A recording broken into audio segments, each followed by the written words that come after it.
마태복음 11장 12절 천국은 침노를 당하나니 와 누가복음 16장 16절 사람마다 그리로 침입하느니라 이 이중적 의미에 대해서 꺼내봤습니다. 마태복음 11장 12절 천국은 침노를 당하나니 침노하는 자는 빼앗느니라. 이 말씀은 하나님이 우리에게 행하신 수동태입니다. 수동태. 그리고 누가복음 16장 16절에 나오는 하나님의 나라의 복음이 전파되고 사람마다 거리로 침입하느니라 하는 것은 우리의 행위로, 행동으로, 우리로 인한 능동태입니다. 예수님을 바라보면서 온갖 희생과 위험을 무릅쓰고 종말을 기대하는 인내로서 억지로 침입해 들어간다는 것을 얘기하고 있습니다. 이 마태복음 11장 12절 천국은 침노를 당하나니 침노하는 자는 빼앗느니라 이 말씀을 무조건 열심을 내서 뛰어들어가는 자가 들어간다. 침략하는 자마다 빼앗느니라로 이렇게 참으로 많이 오해된 성경 구절입니다. 물론 이 침략이 아니고 이 언어가 누구든지 차별을 받지 않고 믿음만 있으면 막 들어간다는 의미이기는 하지만요, 이게 수동태로 나오고 있습니다. 누가복음은 능동태로 나오고 있고요. 헬라어 용법에는 이 중간태라는 것입니다. 중간태. 능동태, 수동태 중간에 중간태가 있습니다.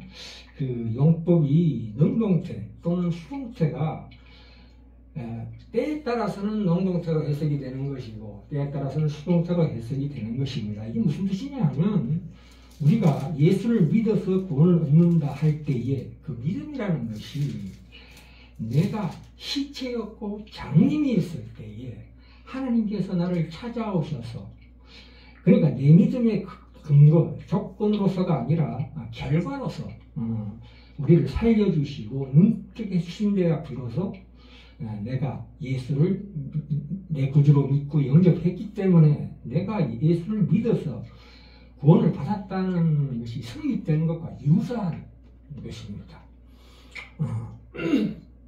그러니까 결론이 뭐냐면 내가 천국에 들어가려고 애쓰고 매달려서 천국에 들어가는 것이 아니라 하나님께서 먼저 지금 우리 마음을 파헤치고 우리의 심장을 꺼내가시는 것이다. 이렇게 이해하셔야 합니다. 여기서 요구되고 있는 것이 하나님 나라가 우리에게 강력하게 덮쳐오듯이 우리를 빼앗아가고 있다는 사실을 통해서 침노한다, 침략한다 라는 말을 쓰는 것입니다.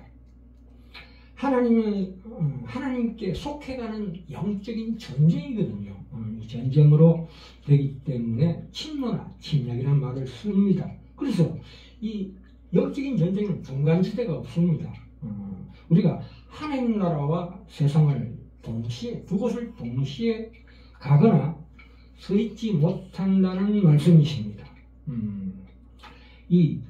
말하자면 이스라엘 백성이 종되었던 애굽을 탈출해서 홍해를 건너는 것은 전적으로 하나님의 은혜, 수동적인 것입니다.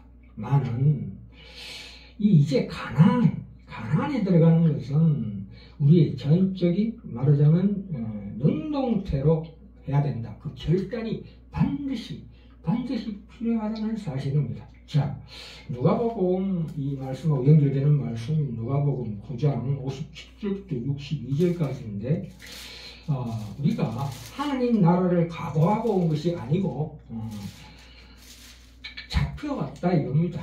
이제 잡혀왔으니까 각오를 단단히 하라는 말씀이 나옵니다. 자, 예수님께서 여도 굴이 있고 공중에 새도 집이 있고 그러나 나는 머리 둘 곳이 없도다. 너희는 나그네의 삶을 살아야 한다. 이 뜻입니다.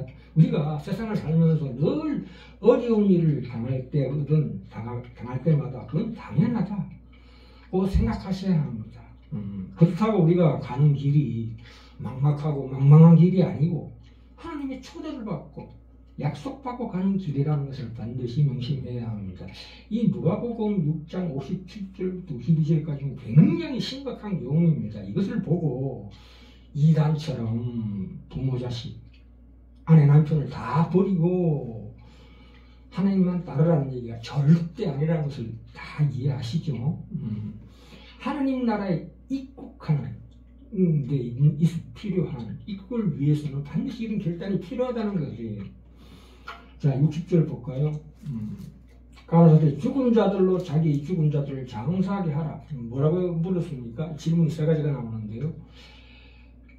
또 다른 사람에게 나를 쫓으라 하시는데 그가 가로되 나로 먼저 가서 내 부친을 장사하게 허락하옵소서 이렇게 얘기했을 때 예수님께서 죽은 자들로 자기 죽은 자들을 장사하게 하고 너는 가서 하나님의 나라를 접하라 이렇게 얘기했습니다. 이 죽은 자들이라는 것은 무슨 얘기냐 하면 영적으로 죽은 자, 복음을 모르는 자들을 얘기하고 있습니다. 내가 먼저 가서 내 아버지를 장사하게 하옵소서라는 것은 방금 죽어가지고 자녀를 지배해야 된다는 얘기가 아니고 그의 생각이 뭐냐면 이 아버지가 죽기 전에 몇 해 동안 어느 정도까지 주님을 따를 수가 없다라는 그 타산적인 생각을 가지고 있기 때문입니다. 우리가 이 돌아가시는 날까지 부모를 복양하게 하시고 돌아가시면 이제 주님을 쫓겠네 이 얘기죠. 이 유대인들의 핑계죠. 떳떳한 핑계입니다. 물론 우리 영혼의 목적지를 가리키는 손가락이 무엇입니까? 우리 부모, 자식, 가정입니다. 가정이 가장 위대한 선교지입니다. 최고의 선교지이기 때문에 우리가 부모에게 효도하는 것은 그 효도 이상의 효도를 하고 사랑도 그 이상의 사랑을 해야 된다는 것이죠. 그러니까 부모, 자식 간의 사랑, 부부 간의 사랑은 하나님의 사랑, 이웃 사랑에 가리키는 손가락이다. 그 이전보다 반드시 거쳐야 될 필수적으로 건너가야 할 징검다리다라는 것을 우리가 반드시 알죠. 그러나 이 희력적인 차원에서 가족들을 돌보는 것이 아니라 그보다도 하나님의 사람으로서 덕을 세우고 복음의 책임에서 그들을 돌보는 것이다. 그러니까 이 하나님의 복음을 깨닫는 자로서의 책임이 더 크다 이래요. 그러니까 하나님의 통치가 더 크고 그러니까 이 세상이라는 것은 부모 자식 관계, 가정이라는 것은 그 하나님의 통치 안에서 반드시 보호받는 한 영역인데 그 질서예요. 그래서 그 인과 법칙을 전혀 무시하라는 얘기가 아니고 그것은 반드시 필수로 닦으면서 하나님의 그러나 그보다 통치보다 더 크다는 뜻이죠. 우리가 그렇게 이해를 해야 합니다. 우리가 개인적인 참 굉장히 심각한 경우인데 개인적인 어떤 죽음은 이제 우리 개인이 종말이죠. 그것은 완승입니다. 기독교적으로는 우리가 큰 위기가 닥쳤을 때 이 앞에 죽음이 앞에 와 있을 때 이런 마음을 품어야 될 줄 믿습니다. 그래서 여기에서는 수동태적인 천국은 침노를 당하니 그 수동태가 능동태로 사람마다 그를 침입하느니라로 거꾸로 해석이 되어야 마땅합니다. 자, 그리고 61절을 보시면 손에 쟁기를 잡고 뒤를 돌아보는 것이라는 것은 우리가 죽을 때 통장 들고 죽는 사람이 많이 봤습니다. 그래서는 안 된다. 미리 준비를 한다. 왜요?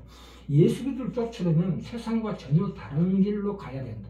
이 세상의 원리와 전혀 다른 원리로 준비되어야 한다. 평소에 준비되어야 한다. 메멘토 모리 아시죠? 항상 하나님의 나라, 그 완성을 향해서 가고자 하는 열망을 항상 품어야 된다. 그래야 이 목적해야 되는 그 길에 그 결단을 하나님께서 이렇게 요구하시는 것입니다. 사도행전 2장 26절 38절에 보시면 베드로와 사도들이 너희가 죄인이라고 못 박아 죽인 예수를 하나님 오른손으로 높이사 주의 그리스도 주가 되고 그리스도가 되게 하셨느니라 이렇게 얘기했을 때 이 유대인들이 우리가 이제 어찌할꼬 참 우리가 틀린 길을 택했다. 이제 어찌 되느냐 했을 때 베드로가 가로되 너희가 회개하고 각각 예수의 이름으로 죄를 받고 죄사함을 받으라 해서 이 회개하라는 것은 이 가던 길을 꼭 되돌아와서 가라는 뜻입니다. 그러니까 꼭 반직길이라는 뜻입니다. 우리가 길을 가다가 잘못 가면은 궤도 수정이나 어떤 그 편차를 수정하는 거 그거 아니고 갔던 길을 다시 돌아온다는 거예요. 회개한다는 말은 되돌아와야 된다는 길이다. 방향이 남쪽인데 내가 북쪽으로 가고 있다가 간 것만큼 다시 되돌아오는 게 그게 회개예요. 그래서 하나님의 나라에 들어가는 것이 얼마나 세상의 길과 겹치는 부분이 전혀 없고 전혀 다른 요라는 것을 뜻하기 때문에 결단이 중요하다 이거예요. 그래서 다시 한번 누가복음 9장 59절에 보시면 부친이 지금 돌아가셔서 장사해야 한다는 뜻이 아니라 돌아가시는 날까지 부모를 복양하고 세상적인 말하자면 이 부모를 복양한다거나 나라에 충성한다는 것은 따지고 보면 그런 윤리 도덕적인 면에서는 반드시 어떤 보상이 따라오거든요. 그에 대한 생각이 꽉 젖어 있는 유대인들의 생각을 정통으로 치고 들어오는 하나님의 말씀이십니다. 다시 한번 말씀드립니다. 우리가 인생을 살면서 이것만 가지면 괜찮겠지 생각하는 건 무엇입니까? 건강이나 어떤 사회적 성취나 부나 또 유명한 힘, 사실 그것을 실제로 그것을 가져보면 아무것도 아니라는 것을 우리가 알게 됩니다. 그것은 스스로를 속이는 것이고 서로 속이는 것이고 서로 속습니다. 실제로 이 성공, 세상에서의 부, 세상에서의 모든 가치들은 우리 영혼에 전혀 답이 되지 않습니다. 그렇게 사는 사람이 이 땅에 없습니다. 슬프게도 우리가 나이가 들면 알게 되는 것이 세상이 약속했던 그 행복이나 승리들은 어느 것도 진정한 승리도 아니고 행복도 아니고 속았던 것이다 이렇게 깨닫게 되는 것입니다. 우리가 나이가 들면 인생에 낙이 없어지고 건강적으로나 인간교제, 이 가족들의 사랑마저도 서서히 희박해집니다. 사회적 인지도나 어떤 모임이나 점점 뒷전으로 물러나게 됩니다. 이런 위기가 닥쳤을 때 우리가 나홀로 일단 성처럼 생각될 때가 그때야 이제 이런 결단이 필요하다 이 뜻입니다. 그런 과정을 통해서 이런 그 수많은 과정을 통해서 이게 예수 안에서 나에게 허락하신 이 침노하는 하나님 나라를 붙들어 가신 그 구원이 얼마나 위대하고 하나님의 구원이 그 능력이 얼마나 위대한가를 이해하는 이 시간이 되었으면 좋겠습니다.